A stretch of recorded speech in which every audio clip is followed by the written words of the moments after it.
sosialisasi ini, tetapi karena situasinya tidak memungkinkan, padahal beliau itu bukan ex officio, ya.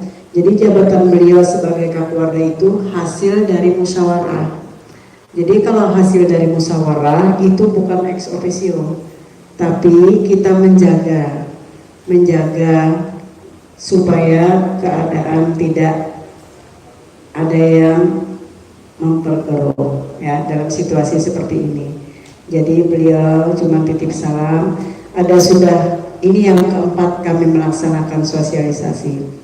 Nah, seperti yang disampaikan oleh Kak Rusli tadi, sebenarnya ide beliau itu sudah duluan, Kak. Artinya begitu COVID melanda Indonesia dan sampai ke kita Kalimantan Selatan, itu pertama kali kita kemarin pembagian sembako. Nah, pembagian sembako itu dari beliau juga. Jadi dana hibah kita kemarin kita geser untuk pembagian sembako ke 13 Kuarcat. Nah, itu ide beliau juga, kakak-kakak sekalian. Nah, kemudian untuk sosialisasi ini kemarin beliau juga harus kita ini lagi lebih turun lagi ke cabang. Nah, kami dengan Kak Zainal selaku sekretaris, kemudian Kak Rusli dan kakak-kakak lainnya andalan di daerah itu sudah menyusun, Kak, menyusun rencana, artinya akan turun ke cabang. Nah, kami sudah menyusun program, baru kemarin ada dari Kuartir Nasional untuk menghidupkan kembali. Nah, jadi artinya lebih kuat dasar kami, selain dari idenya Kak Kuarda, kemudian ada dasar yang kuat lagi dari Kuarnas.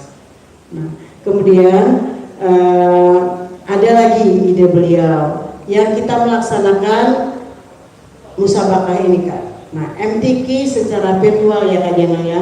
Nah, ini beliau juga.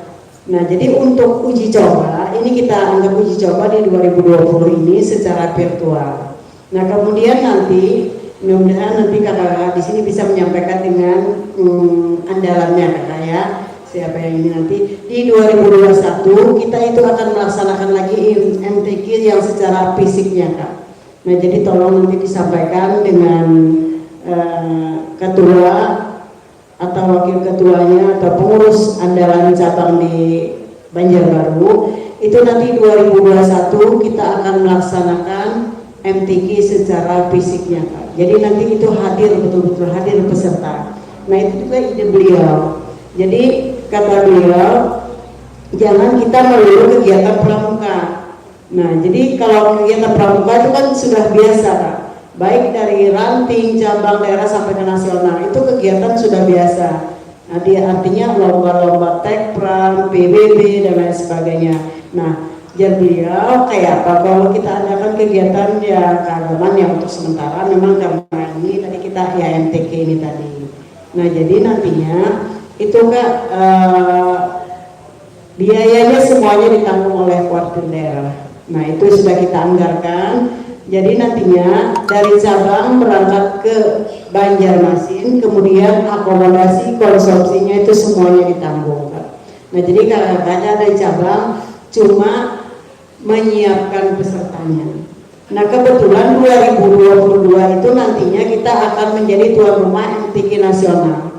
Nah, jadi 2022 itu akan menjadi tuan rumah MTQ nasional. Nah, jadi kita berharap nantinya ada unsur dari anggota pramuka yang mewakili kabilah Kalimantan Selatan untuk menjadi peserta MTQ nasional.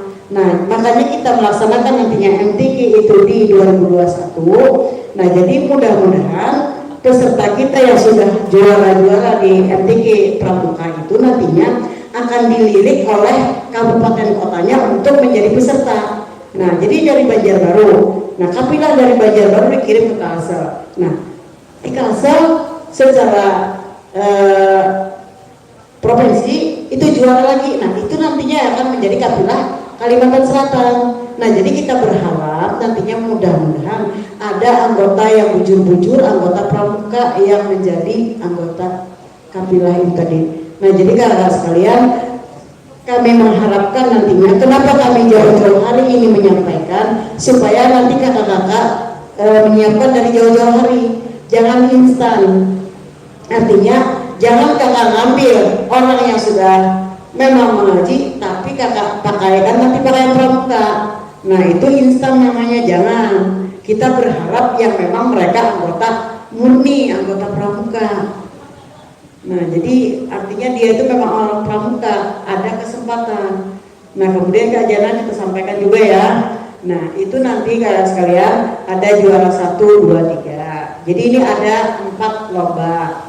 Nah teknisnya mungkin nanti Kak Jena bisa ini menyampaikan juga. Nah cuma saya di sini kapasitasnya sebagai bendahara itu cuma menyampaikan, artinya dana ini kita siapkan. Jadi karena nanti mungkin dari kontingen cabang mungkin tinggal menyiapkan bajunya aja kalau mau nanti seragam, karena kan nanti ada dipilih peserta. Nah ini dari kontingen cabang Banjarbaru misalnya seperti itu. Nah kemudian sebagai bentuk penghargaan itu juga nanti akan ada door prize umroh kakak sekalian.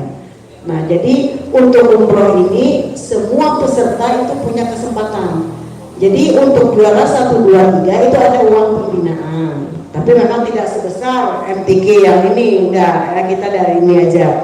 Nah jadi seluruh peserta baik dia juara maupun tidak, tapi mereka peserta itu punya kesempatan nantinya akan kita door prize umroh. Jadi bukan yang artinya juara 1 lalu dia umroh, tidak. Jadi seluruh peserta apabila ada rezekinya, apabila memang dia ini lah mereka walaupun dia tidak juara, nah tapi ini rezekinya masing-masing. Nah kemudian juga bina dampingnya.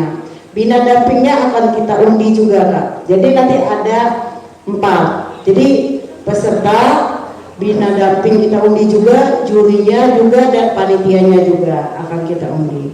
Nah itu aja yang saya sampaikan, artinya ini sebagai bahan kearaan nanti tolong disampaikan dengan pimpinan di cabang Banjarbaru. Artinya kita di tahun 2021 akan melaksanakan MTQ yang secara fisik. Jadi ini cuman ini dulu uji coba yang secara virtual Kak sekalian. Jadi sekali lagi saya menyampaikan ucapan dari Kak keluarga kita, bunda kita, karena beliau tidak bisa hadir, tapi beliau minta sampaikan kirim salam dan mudah-mudahan kita semuanya sehat kata beliau, dan beliau alhamdulillah memang sehat, cuma itu tadi Kak sekalian tidak bisa mengikuti acara ini. Demikian Kak sekalian, terima kasih. Assalamualaikum warahmatullahi wabarakatuh. Tepuk tangan dulu untuk Kak Hidayati. Kakak-kakak sekalian, ini ada 2 sesi, nanti saya akan berbagi dengan Kak Edward. Sesi pertama nanti saya akan menjelaskan kebijakan umum Warda tentang 3 aspek. Aspek pertama yaitu aspek bela negara, karena ini kegiatan sosialisasi bela negara kakak. Yang kedua aspek untuk protokol COVID-19, kemudian yang ketiga aspek untuk pelaksanaan teknis MTQ. Mudah-mudahan nanti sebelum jam 12 ini bisa selesai, karena kita berharap bisa kembali maksimal untuk melaksanakan sosialisasi di Kabupaten Banjar setelah ini. Nah, untuk yang pertama izinkan saya mengantar dulu Kak Edward. Ini adalah nama kegiatan kita kakak, sosialisasi bela negara dan Satgas COVID-19. Kenapa ini dinamakan dengan kegiatan sosialisasi bela negara? Karena kami menggunakan anggaran, yaitu direncanakan dari anggaran bela negara yang ada di instansi atau SKPD yang dibutuhkan oleh pemerintah Provinsi Kalimantan Selatan. Nah kemudian kenapa kami gandengkan dengan Satgas COVID-19? Karena ini terkait dengan instruksi dari Kuartir Nasional dalam kegiatan webinar Pramuka Peduli tingkat nasional yang dihadiri dan dipimpin langsung oleh Waka Abdi Mas Dana, yaitu Kak Mangkubumi, Ketua Kuarda Jogja, sekaligus Waka Kuarnas Bidang Abdi Mas Dana. Di forum itu Kuarnas berharap Kuarda turun ke bawah untuk ngecek ini Satgas ini betul ada tidak orangnya. Kemudian Satgas ini paham tidak COVID ini bagaimana protokolnya. Kita kan laporan jumlah anggota sekian, tahu-tahunya ketika kita datangi, mohon maaf kalau ini bahasanya sidak kan kurang etis kan. Sebenarnya kami juga ingin melihat kinerja daripada puasa.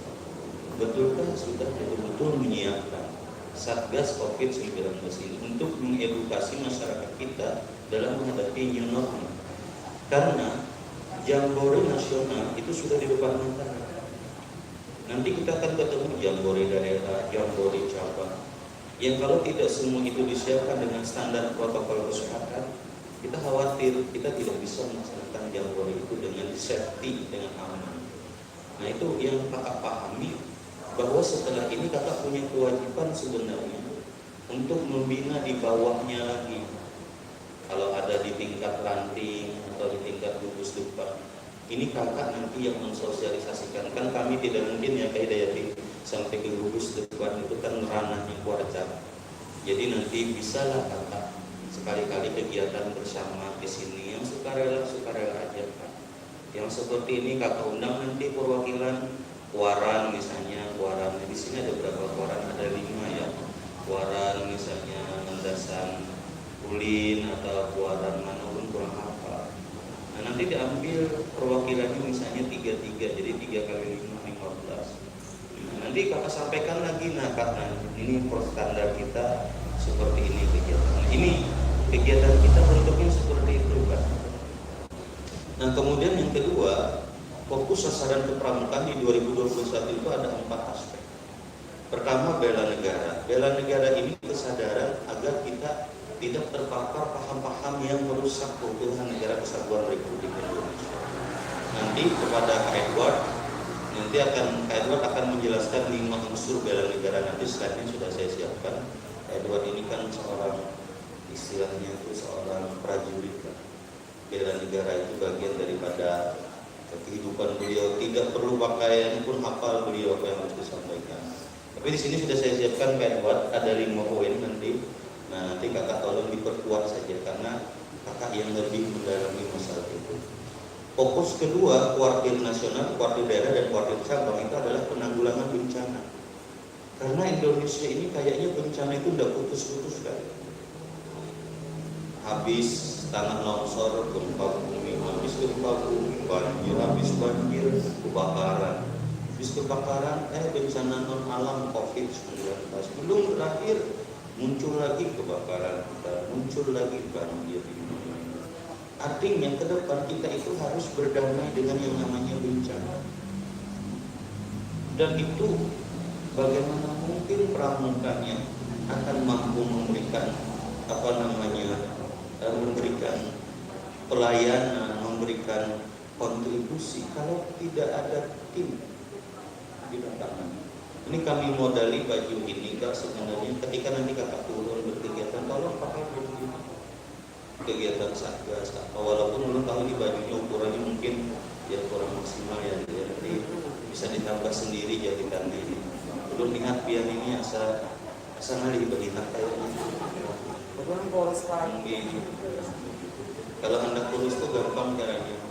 Pagi itu minum kopi jelly drink, siang makan roma kelapa, malamnya minum proma. Insya Allah 2 bulan masuk rumah sakit. Jadi bela negara, penanggulangan bencana. Yang ketiga fokus kita adalah pembinaan mental. Nah ini sesuatu yang baru Kak, yang Kuarnas saja saat ini belum mengakses. Mohon maaf Kak, kita mohon maaf uluni dulu Kak Hidayati agak trauma pramuka. Karena pada waktu ulun berkemah itu ulun disarik imamah buli ke maghrib Kak. Kami di sini pramuka kadang-kadang kalau orang azan. Di mana kamu sembahyang maghrib? Di mana kamu sembahyang asar? Karena seolah-olah pramuka di lapangan enggak, itu tidak seindah Dasa Dharmanya. Dasa Dharma mengajarkan takwa kepada Tuhan Yang Maha Esa. Pembinanya aja kata sembahyang 5 waktu. Kalau sudah berkemah asik, masing-masingnya berkegiatan, lupa sembahyang. Karena itu yang sudah kesurupan massal, baru berajin seperti itu. Nah hal-hal seperti ini, makanya Ketua Kuartil Daerah Ujian Kak Hidayat tadi mengusulkan namanya MTIK. MTQ itu menguatkan mental Kak, karena di dalamnya ada Al-Quran. Al-Quran itu nur cahaya. Kemudian fokus keempat kuartir daerah ke depan ini 2021 adalah kaderisasi dan penguatan SDM pembina dan pelatih. Hanya kami akan menggelar kursus itu berjenjang dari KMD sudah, KML sudah, ini nanti insya Allah November ini KML kita gelar. Setelah itu kita gelar lagi KPD. Karena kita orang pramuka ini Kak, kalau tidak dikursus, tidak dibekali, nanti membina itu asal-asalan. Akhirnya yang terjadi pelanggaran kode etik kepramukaan. Contoh pelanggaran paling fatal, waktu berkemah terjadi percampuran antara laki-laki dan perempuan. Di kemah dudukan nakian bini, bokanderan mesra, itu kan melanggar kode etik. Karena pramuka itu satuan terpisah.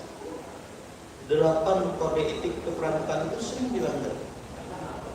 Kemudian lagi kegiatan, misalnya kegiatan di alam terbuka. Seharusnya pramuka itu kegiatannya di alam terbuka, melatih kemandirian, memasak sendiri. Mohon maaf, di perkemahan yang anak seharusnya diajarkan untuk belajar memasak. Sekarang pembinanya, mohon maaf, kadang-kadang karena tidak tega memberikan nasi bungkus, memberikan nasi kotak. Akhirnya tujuan-tujuan perkemahan, prinsip dasar kepramukaan tidak tercapai. Semuanya bukan salah pembina, bukan salah peserta didik, salah kita. Kenapa pembinanya tidak dilatih, tidak dibekali? Nah itulah makanya fokus kita ke depan, bela negara, bencana, bintal dengan kaderisasi. Oleh karena itu bentuknya kami turunkan ini kebijakan turunannya. 1/2022 mudah-mudahan kami masih diamanahkan untuk menjadi tuan rumah kita semua. Itu kita gelar bela negara. Cuma bela negaranya mungkin beda dengan konsep awal. Karena kalau kita lihat 2022 itu nanti akan banyak perubahan ini. Dan ini pun kita masih menunggu para pimpinan mau tidak masih menegakkan. Karena jujur kami banyak habis kemarin penyiapan ini ternyata gagal. Sebenarnya jujur ulun selaku konseptor awal itu jujur aja lalu terbuka untuk ya. Tapi rapat ke Jakarta Kak, saya harus menyisihkan waktu, tenaga, kalau bendahara lebih parah lagi mencarikan dana dan biaya. Yang kadang-kadang di rumah harus presentasi di hadapan Kuarnas. Kadang-kadang anak presentasi Kak, masih kita latihan dulu Kak, cari tempat dulu dengan untuk presentasi meyakinkan Kak 34 ketua wakil daerah se-Indonesia supaya mau melangkahkan anggotanya ke Kalimantan Selatan. Kita merasa sangat tertantang. Kenapa kita tidak pernah menjadi tuan rumah untuk kegiatan bela negara ini? Namun ketika COVID melanda, untuk mengobati rasa luka itu, saya ingat pada firman Allah dalam Quran surah Ibrahim ayat 7. Lahir syakartum ala sindana walakin kafartum bina aqwabina sawi. Segala sesuatu itu disyukuri. Kalau kita syukuri itu saya nikmat bertambah. Ternyata memang betul bertambah kan. Akhirnya setelah COVID ini terjadi, pramuka justru bisa hadir lebih di tengah masyarakat. Saya tidak membangga-banggakan ketua kuartir yang ada, tapi saya berbicara fakta. Beliau perempuan, tapi visi misi beliau, jangkauan berpikir beliau jauh Kak dari kebanyakan laki-laki seperti saya. Saya dulu tidak pernah dengan Kak Hidayati berpikir untuk memecahkan rekor muri, membuatkan 5.000 kartu identitas anak, bekerja sama lintas sektoral. Tapi karena beliau berkata pasti kita bisa Kak, kalau kita berjuang kita mampu. Beliau dengan semangat menggelorakan, memberikan motivasi kepada kami. Akhirnya kita mampu Kak memberikan sebuah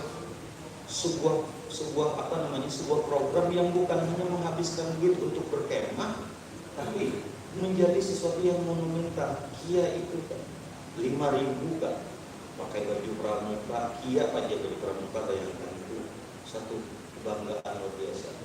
Diapresiasi oleh Menko, diapresiasi oleh kamu. Waktu Harganas diundang untuk hadir 5.000 orang, diliput oleh media-media nasional. Coba Kakak bayangkan seorang kuartir daerah, ketua kuartir yang perempuan mampu menggerakkan. Itu bukan hal yang gampang Kak. Itu prestasi pertama yang saya ingat. Prestasi kedua, sekretariat gedung. Dulu kami dengan Kak Hidayati ya sering termenung memandang gedung. Bila hujan berkait titik, bila maju minta bantuan, terbentur terbatas anggaran ini itu dan sebagainya. Tapi dengan beliau menjadi ketua kuartir daerah, beliau datang sebentar, kenapa aja sih? Oh banyak urusan, telepon sini. Kalau ketua PU kesini sebentar, datang ketua PU. Istri gubernur mau apa ini? Ini tolong semua dibereskan.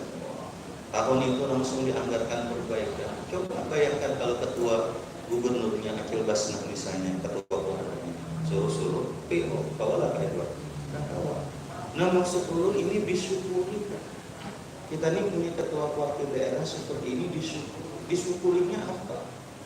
Kita dukung program-program beliau, termasuk yang monumental itu kan ini COVID. Ketika awal-awal COVID, beliau sudah sudah berbicara memanggil ini gimana Kak Pramuka, kita COVID apa sih yang bisa kita bantu?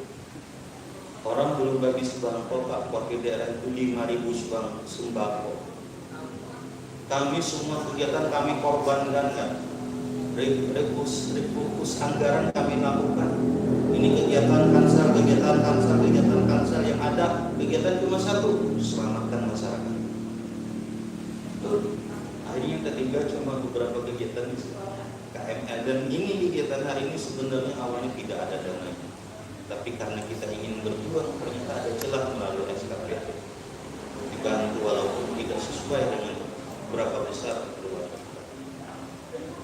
Ketika membagi sembako, kami tidak sendiri, kami dikawal oleh TNI. Ada Kak Edward mengawal sampai ke Kota Baru. Orang kira sembako itu semudah itu Kak ngantar pada waktu COVID, oh tidak. Salah-salah di tengah jalan itu bisa dibegal orang. Kami turunkan Kapten Bambang, kami turunkan Kak Ibda, Hadi Suprayatna.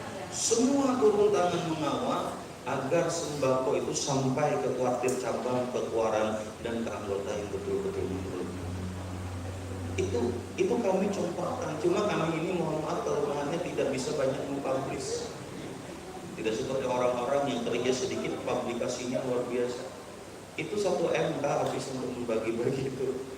Kalau 1 M itu tahu lah, biar kalau disebutkan kerupuk disusun, nah di sini sampai ke Murjani, kita kerupuk. Oke, kita lakukan. Itu prestasi beliau, kepedulian beliau, sekretariat dibangunkan, masyarakat dibantu. Nah yang lebih dahsyat lagi MTQ kan, saya tidak pernah kepikiran sekali-kali pun pramuka MTQ. Saya tanya kenapa Pak Alat, kenapa Bunda alasan MTQ? Ujar Sidin, kalau pramuka itu dekat dengan Al-Quran, insya Allah dia akan menjadi pramuka yang beriman. Kalau pramuka itu sudah beriman, apapun yang dilakukan insya Allah akan membawa kebaikan kepada. Makanya kami di sini mengadakan hari Sabtu ini sebenarnya juri tapi masih menilai kan. MTQ online malam nanti jam 10 akan kami umumkan hasilnya. Hari Rabu nanti itu final. Nah, nanti untuk yang kakak-kakak yang punya teman sahabat yang pandai mengaji, tahun depan tolong disiapkan. Untuk yang penggalang itu tarbel Quran, untuk yang penegak tilawah, untuk yang penggalang lomba isilik Al-Quran, untuk yang penegak lomba dakwah. Nah kemudian yang selanjutnya kita akan menyampaikan tentang bela negara. Ini sebenarnya sih tahun 2022 nanti. Akan tetapi ya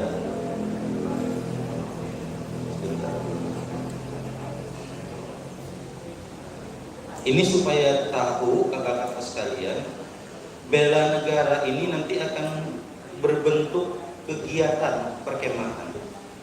Ada 5 unsur bela negara yang akan ditanamkan dalam kegiatan ini. Nah ini Kak Edward, tolong Kak Edward 5 ini tolong disampaikan. Kita berbagi, Kak, silakan.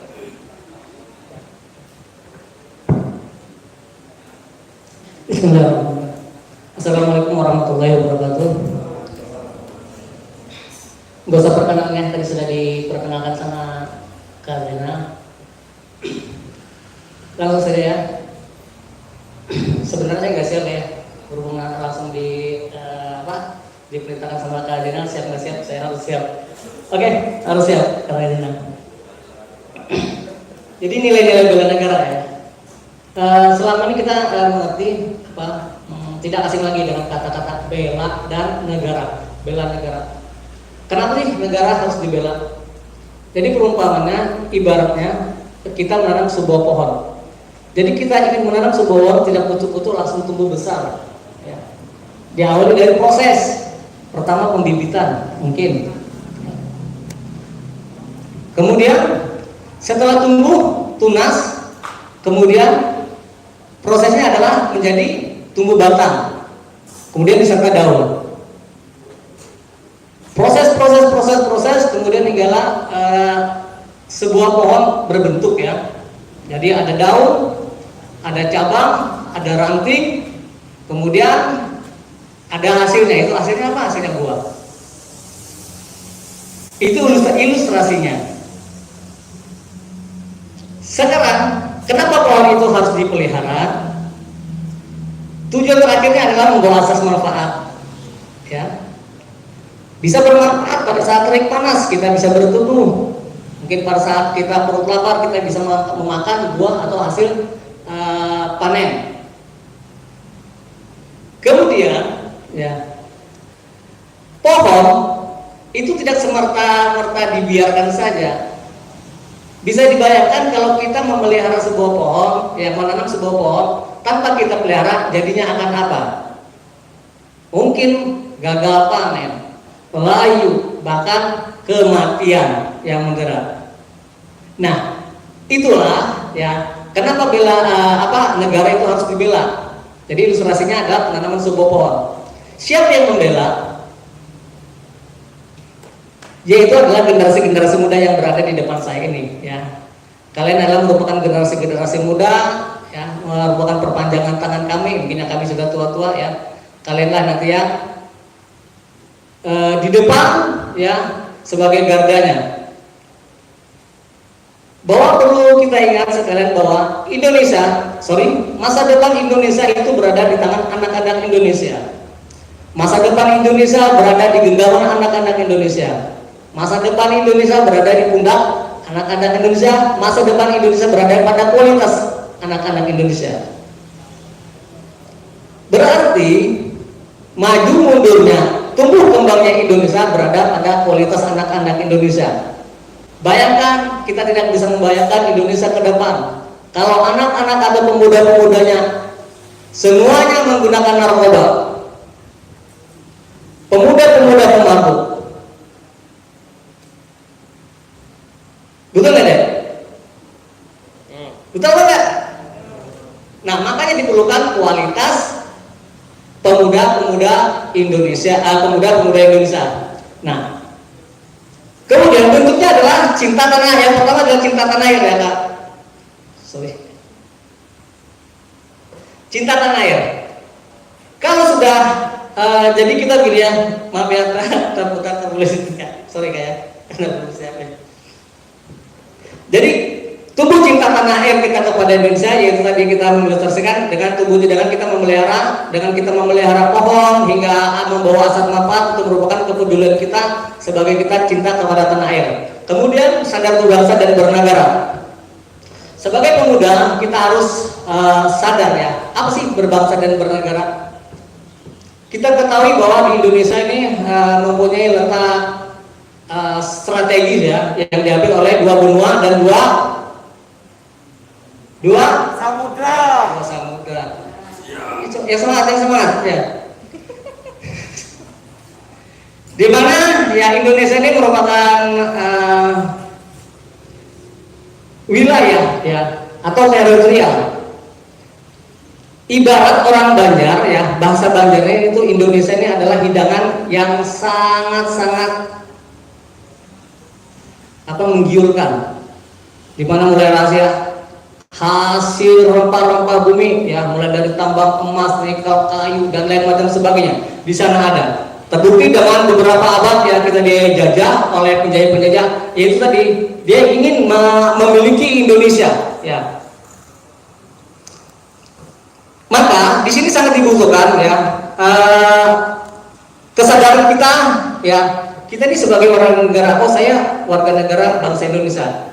Makanya kembali tadi kepada kualitas anak Indonesia tadi, yaitu mempunyai keinginan atau mencintai Indonesia ya. Kemudian itu yang kedua, kemudian yang ketiga adalah yakin Pancasila sebagai ideologi negara. Kita bersama-sama bahwa Pancasila merupakan falsafah Indonesia. Pancasila merupakan norma-norma kehidupan bangsa Indonesia. Pancasila merupakan ideologi negara. Pancasila merupakan bagian kepribadian bangsa Indonesia. Kalau pemuda-pemuda saya tidak berkepribadian, masih kita bisa bayangkan lagi. Mungkin Indonesia akan tinggal namanya saja. Makanya kita sering menyampaikan atau kita sering mendengar bahwa Pancasila sebagai kepribadian Indonesia. Bahwa kita warga negara harus berpribadi kita apa? Yaitu Pancasila. Di mana di sana terkandung temanya Bhinneka Tunggal Ika, yang artinya berbeda-beda tetapi tetap satu juga. Di mana Indonesia mempunyai potensi yang sangat ya. Sekali lagi, Indonesia mempunyai potensi yang sangat riskan sekali ya terhadap perpecahan. Kenapa Indonesia sampai saat ini bisa bersatu? Kenapa Indonesia sampai saat ini masih bisa bertahan? Karena kebinekaan Tunggal Ikanya. Bisa kita bayangkan, ya, bahwa Indonesia sebenarnya adalah ya masyarakat yang suka bertempur, suka berkelahi. Betul apa enggak? Kita lihat sekarang ada dewasa. Betapa kita kadang-kadang yang melihat pemuda-pemuda kita, melihat para pelajar kita yang tidak bisa mengendalikan emosinya, sehingga terjadilah perkelahian antar pelajar, perkelahian antar suku, berkembang lagi perkelahian antar daerah antar suku tadi ya. Nah itu kalau tidak dibingkai atau tidak dikemas dengan Bhinneka Tunggal Ika, maka Indonesia akan berpotensi dengan pecahnya. Ya hanya mungkin nanti adik-adik bisa mendengar namanya saja, naudzubillah min dzalik, jauhkan bala ya. Jadi ya tugas kalian sebagai pemuda, sebagai pelajar ya, bagaimana kalian bisa menghayati atau mempedomi Pancasila sebagai pedoman, Pancasila sebagai falsafah, Pancasila sebagai ideologi negara, Pancasila sebagai kepribadian. Masuk ke 4.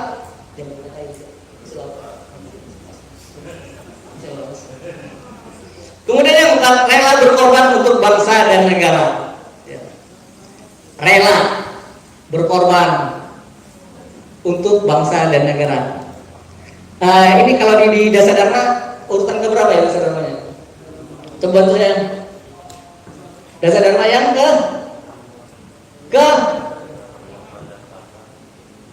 keberapa ya betul? Kelima. Apa? Rela berkorban dan tabah ya. Jadi ya sebagai pemuda, jadi pandangan saya biasanya saya memberikan materi ke pemuda-pemuda, saya nyebut pemuda ya, sama dan kalian para pemuda juga pramuka ya. Rela berkorban untuk bangsa dan negara. Sudah kita jelas ya, yang namanya rela berkorban apapun ya untuk demi negara. Segala kepentingan pribadi kita ya, kalau hanya untuk negara pribadi itu apa, untuk keperluan pribadi kita, keperluan untuk ya golongan dan lain macam sebagainya, kita nomor 2kan dan kita lebih mengutamakan untuk kepentingan kemaslahatan bangsa dan negara ya. Artinya suatu saat negara memanggil, minta maaf ya, mungkin mudah-mudahan tidak terjadi ya, ada instansi penerangan misalnya dari luar ya. Yang dibutuhkan sekarang adalah para pemuda-pemuda, tidak mungkin orang-orang tua lagi yang maju ke garda depan, yaitu ya kalian-kalian ini, orang-orang pemuda-pemuda seperti kalian ini yang mungkin nanti dipersiapkan. Makanya bentuk wujud atau metode-metode latihan bela negara ini banyak. Mungkin fisik ya, di dalamnya mungkin ada latihan PBB ya. Kemungkinan nanti akan lagi diadakannya lagi latihan outbound Jadi semuanya itu mengandung fungsi atau mengandung tujuan ya. Tujuan sebenarnya untuk pembinaan fisik. Jadi bagaimana kita bisa rela berkorban untuk negara kalau fisik kita tidak kuat. Fisik kuat berarti identik kepada pemuda-pemuda seperti kalian ini, remaja-remaja. Artinya segala tenaga pengorbanan kalian harus dipersiapkan untuk bangsa dan negara. Intinya kalian harus bisa menjamin bahwa saya harus bisa berkorban untuk bangsa dan negara. Yang terakhir adalah memiliki kemampuan awal bela negara. Kemampuan awal bela negara sih apa sih? Jadi kemampuan awal bela negara ya, pertama kita mempunyai pengetahuan. Bagaimana kita bisa membela negara kalau tidak tidak berpengetahuan? Ya. Jadi kita tidak ujuk-ujuk, oh saya harus membela negara. Terus ya membela negara dalam bentuk apa sih? Bisa untuk saat ini sih, ya.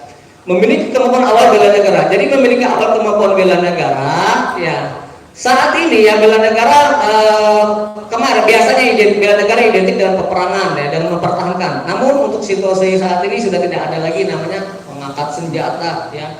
Jadi bentuk daripada bela negara yaitu saat ini adalah kita menunjukkan prestasi-prestasi kita kepada masyarakat, kepada keluarga dulu ya, dari keluarga, kemudian masyarakat, kemudian bangsa dan negara. Bagaimana untuk berprestasi? Salah satunya adalah kalian bergabung pada kegiatan kepramukaan ini. Itulah merupakan kemampuan awal dari bela negara.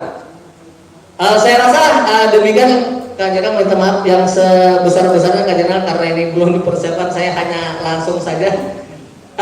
Saya buka pertanyaan ya, silakan, mudah-mudahan bisa saya jawab. Kalau tidak bisa jawab nanti akan saya lempar kepada pakarnya Kak Jenal. Kebetulan kemarin kan baru saja dari Jakarta mengikuti tentang kursus bela negara. Silakan.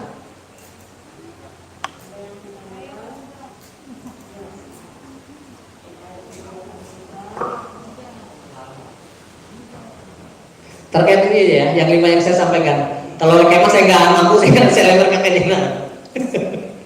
Silakan. Oke, terima kasih. Minta maaf, minta ampun kalau di dalam penyampaian ulun ada yang tidak berkenan. Ulun manusia biasa, kesempurnaan milik Allah, kekurangan milik ulun. Wabillahi taufiq wal hidayah. Assalamualaikum warahmatullahi wabarakatuh. Tepuk tangan untuk Pak Eko, semangat beliau luar biasa ya. Beliau adalah pelatih dan pembina Paskib tingkat Provinsi Kalimantan Selatan. Tepuk tangan untuk beliau. Jadi kalau kakak nanti kegiatan Paskib itu kan biasanya ketemunya sama beliau ini, Kak Edward.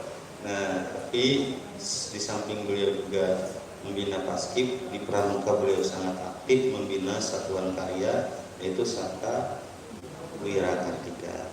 Nah, baik kakak sekalian, untuk bela negara saya cuma ingin mengenalkan 5 poin itu tadi. Untuk yang kegiatan berkemahnya tidak akan saya bahas karena itu sangat dinamis kan. Nanti kalau terjadi perubahan kan sayang kita habis waktu. Nah, yang kedua, edukasi COVID-19. Tugas utama Satgas adalah ini kakak ya. Pertama, pembentukan Satgas COVID di setiap tingkatan Polri. Jadi Satgas COVID itu Satgas yang di-SK-kan, diusulkan oleh Satgas Pramuka Peduli, lalu di-SK-kan oleh warga masing-masing.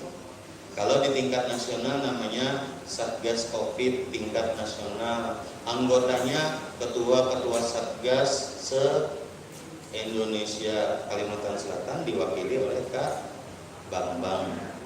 Kak Bambang itu Waka bidang satuan karya. Lalu kami ke bawah ini kami menginstruksikan kakak-kakak bentuk Satgas COVID. Kemarin sudah dikirimkan. Nah, sudah. Nah, sekarang kita akan mengedukasi kakak-kakak semua. Kemudian Satgas yang terbentuk, ini kan kami sudah terbentuk ya Kak, kami di bawah Kak Bambang tim ini sebenarnya melakukan sosialisasi dan edukasi penerapan protokol C19. Kemudian Satgas ini juga melakukan pengawasan dan monitoring. Jadi nanti kalau kakak ada kegiatan, harus ada dari unsur Satgas yang mengawasi ketaatan pelaksanaan protokol COVID. Misal nanti kakak mengadakan jambore ranting. Nah, dari Satgas ini nanti ditugaskan untuk memonitor apakah wastafel tersedia, apakah masker tersedia dan lain sebagainya. Nah ini contoh bahan nggak ya? Jadi ini boleh dirubah, ini contoh saja bahan sosialisasi. Yang pertama yang disosialisasikan adalah setiap kegiatan atau giat kepramukaan disediakan fasilitas cuci tangan. Program nyatanya nanti setiap gudeg memiliki 2 fasilitas cuci tangan, itu minimal. Jadi ke bawah nanti kakak selesaikan, Kak boleh kegiatan pramuka syaratnya satu alat fasilitas cuci tangan untuk putra, 1 fasilitas cuci tangan untuk putri. Seperti itu. Kalau orangnya sedikit, kalau orangnya banyak, misalnya 100 itu ya disesuaikan dengan jumlah orang. Jadi program nyatanya ke depannya seperti itu kakak. Hari ini kita berterima kasih kepada Banjarbaru, tepuk tangan dulu. Ada cuci tangan, kemudian berjarak, ini sudah mulai kita melaksanakan. Kemudian yang kedua, pastikan peserta dalam keadaan sehat. Aturannya adalah SOP-nya ke depan bukan hanya surat izin orang tua Kak yang diwajibkan, tapi surat keterangan berbadan sehat. Jadi kalau kakak ikut jambore cabang, di cabang nanti Kuarcap tolong disertakan ini sebagai prasyarat. Jangan kurang garing 4 jambore, pas babang mati misalnya, lalu kita yang jadi musibah. Jurang gara-gara Pokemon jurang mati. Padahal sini dasar garing dulu. Nah ini yang kita menghindari. Kemudian yang ketiga, kewajiban memakai masker. Kita dalam pramuka bukan lagi membagikan masker ke depannya, tapi membuat papan-papan himbauan portabel. Nah, jadi misalnya wilayah wajib masker, wilayah wajib masker, wilayah wajib masker. Dihandaki tunggul, ada wadahannya yang dihandaki semen, yang ketika kegiatan kalau digunakan berpindah-pindah. 1 gedung minimal ada 2 papan himbauan portabel. Jelas kalau ke depan, jadi kakak bisa ngukur. Jadi kalau ada gudeg mengadakan kegiatan, dicek Kak, ini ada papan himbauannya, ada kada cuci tangannya, pesertanya pakai masker kada. Nah itu kakak mengingatkan, bukan menghukum. Kak, kami mengingatkan gudeg kakak harus menyediakan fasilitas cuci tangan, seperti itu. Nah kemudian yang selanjutnya, terapkan social distancing. Ini bahasa Tamban, social distancing. Artinya pembatasan jumlah peserta. Sebenarnya kami sanggup Kuarda mengadakan kegiatan ini diisi oleh orang 50, kami sanggup aja. Tapi coba lihat dengan kapasitas seperti ini, diisi orang 50, sehat kada kira-kira? Nah nyaman kayak ini kalau jaraknya jalan, paling sedikit. Itu yang kita harapkan. Ada rajin itu kan lagi belum zaman COVID, 50 duduk kelapa di sini berapa? Ulat bulu, susu. Kada awal kan kita standar COVID itu. Makanya ini Jamnas belum dengar isunya ada Jamnas offline, ada Jamnas online. Nah ini yang masih belum menerima juknis. Kalau betul-betul jadi Jamnas itu secara online, waduh, ya bagaimana pelaksanaannya? Bisa dari rumah aja kita buat Jamnas yang online. Baik kalau bisa gitu Jamnas sehari gitu. Ada ramiknya lah. Kemudian yang selanjutnya, nah Banjarbaru ini keunggulannya adalah mereka unggul di bidang media, di bidang sosial media. Itu tolong keunggulan itu digunakan untuk memaksimalkan edukasi COVID kepada anggota pramuka. Bentuk tim IT Kak, tim IT itu tim yang ditugaskan untuk mempromosikan edukasi C19. Jadi misalnya kakak punya Facebook, punya IG, ini 20 orang ini, kalau satu orang masing-masing bikin satu konten saja yang menghimbau, satu konten saja yang mengajak taat kepada protokol. Kalau di sini ada 20 orang berarti ada berapa konten? Ada 20 konten. Nah itu yang kita harapkan. Yang terakhir, nah para makanan ini kita tepuk pramuka dulu, tepuk pramuka. Nah ini tentang MTQ. Nah MTQ ini gambarnya mohon maaf belum comot di internet. Jadi mohon maaf gambarnya ada siaganya, ini ada hasilnya. Ini dilaksanakan nanti tahun 2021 antara bulan Agustus sampai bulan September. Itu pelaksanaan. Tanggalnya kami belum bisa menentukan. Mudah-mudahan COVID berakhir dan kita bisa melaksanakan secara langsung. Cabang lomba untuk tingkat penggalan hanya ada 2. Pertama, lomba tartil Quran. Tartil Quran itu menggunakan lafaz atau irama yang disesuaikan dengan kemampuan anak. Yang kedua, lomba dari cilik pramuka. Sedangkan untuk tingkat penegak itu sama jenis lombanya, cuma kata-katanya yang berbeda. Lomba tilawatil Quran. Kalau tartil itu lagunya menggunakan lagu tartil kan. Misalnya kakak menggunakan irama kurdi atau menggunakan irama bayati. Standar itu dia. A'udzu billahi minasyaitonir rajim. Bismillahirrahmanirrahim. Amma yatasaalun 'anil naba'il 'azim alladzi hum fihi mukhtalifun. Nah, itu untuk yang penggalang. Untuk yang penegak, karena ini sudah penegak, maka dia menggunakan lagu tilawah. Mulai dari lagunya minimal lagu bayati, lagu soba, lagu hijaz, dan boleh nanti dia menggunakan lagu-lagu yang memang dikuasai, tapi berdasarkan imam qiraah yang disepakati. Qiraat Imam Hafaz. Untuk penegak juga diadakan lomba dakwah Al-Quran. Lomba dakwah Al-Quran itu nanti sama seperti orang syahir Quran, tapi yang mengerjakan cuma sendiri. Kalau syahir Quran kan 3 orang ya kan, 1 orang ngaji, 1 orang terjemah, 1 orang syarah menjelaskan misi.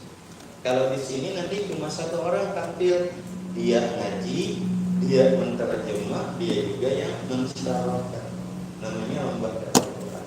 Memangnya ada kakak lomba dakwah Quran itu dalam per-MTQ yang ada? Kakak tahun 2019 alhamdulillah ikut lomba dakwah Quran tingkat provinsi yang diadakan pada saat MTQ Korfri tingkat provinsi dari mana saja. Ada ternyata. Tahun 2018 kakak ikut lomba dakwah Quran tingkat nasional di Jakarta. Ada. Jadi cuma di MTQ yang reguler ini memang ditiadakan karena diganti dengan syahir Quran. Nah, 4 ini kuota pesertanya penggalang 1 putra 1 putri untuk tarbil. Jadi berapa tarbil itu pesertanya 2 orang. Dari cilik 1 putra 1 putri. Tilawatil Quran 1 putra 1 putri. Dakwah Al-Quran 1 putra 1 putri. Jumlahnya adalah 8 orang peserta. Bina damping 1 putra 1 putri. Jadi jumlah 1 utusan 10. Cuma nanti kami masih merancang konsep dalam MTQ itu supaya meriah, ada namanya lomba pawai ta'aruf. Artinya boleh menerapkan masak sebanyak-banyaknya. Cuma kami lihat dulu sikap COVID bagaimana. Kalau COVID masih ada aturan tidak boleh mengumpul masak, maka ini yang minimal. Kalau COVID nanti diadakan, bisa kita mengadakan namanya lomba yang mengusung kayak patung-patung unta, Al-Quran dan pawai. Nah itu keliling kan lah, mana tempatnya misalnya di Banjarmasin, di orang juga cuma baju pramuka. Nah itu. Jadi sebenarnya orang Banjar ini tahu bahwa kalau pramuka Banjar ini bertaubat sudah. Mungkin kayak berada dalam orang dia tahu. Ulun tuh mengiak dah mendengar orang tuh menyembah pramuka. Padahal pramukanya ini lah itu membuktikan pramuka itu banyak ahli surga. Pramuka itu banyak ahli mengharap mengaji. Nah kita harap mengaji ini. Kemudian lagi, nah ini tadi bendahara sudah menyampaikan, orang tidak perlu lagi mengulang-ulang, cuma hanya mengingatkan aja transport, akomodasi, penginapan, konsumsi. untuk kita bantu, kita sediakan. Cuma baju seragam yang lain-lain itu buat dia masing-masing, termasuk rombongan penggembira. Kita menyediakan misalnya untuk 8 orang, untuk 10 orang itu misalnya kita menyediakan 4 kamar misal ini. Lalu yang datang orangnya 50, kan ada cukup 4 kamar, nah itu masing-masing dia lagi mikirkan.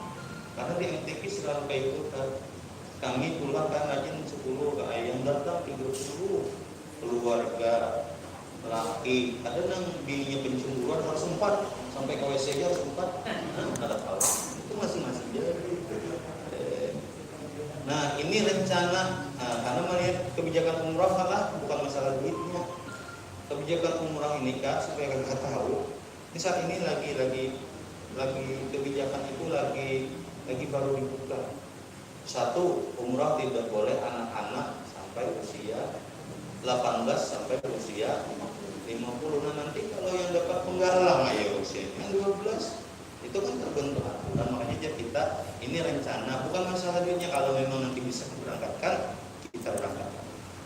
Yang kedua, aturannya adalah swabnya harus positif. Pas anak berangkat negatif, kenapa? Paket sudah terbuka, pesawat sudah terbooking, sudah terbayar, sudah terisur. Kemarin 390 orang berangkat, itu yang pertama berangkat itu semuanya direktur travel Pak Indonesia.